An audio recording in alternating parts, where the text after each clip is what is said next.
One 17-year-old crowned king, Grandma. Is he really that powerful? In the bustling commercial street, the girl, and the wallpaper just happened to be a young man in plain clothes. Why would there still be people wearing cotton clothes at this day and age? The girl pouted her thin lips and secretly thought to herself that when she saw him the next day, the first thing she would do was to make him change his clothes. A 70-year-old silver-haired old lady who was next to her stopped and smiled. Silly girl, you don't like him? The old woman turned around.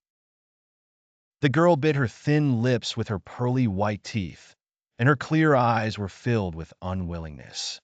A 70-year-old silver-haired old lady who was next to her stopped and smiled. Silly girl, you don't like him? The old woman turned around. The girl bit her thin lips with her pearly white teeth, and her clear eyes were filled with unwillingness.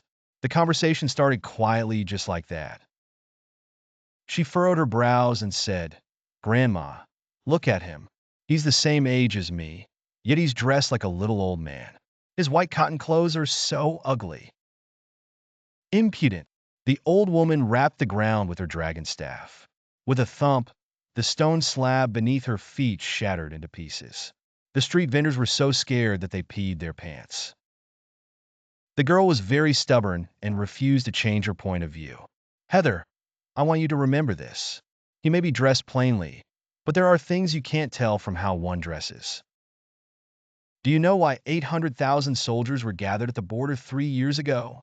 The old woman said solemnly. I don't. I think it was a border conflict. Didn't they retreat in the end? The girl was serious as she tried to recall what happened. The old woman used her calmest tone possible, but what came out of her mouth made people's blood boil. Of course, they had to retreat, the old woman said slowly. With him at the border, how would the enemies outside dare not retreat?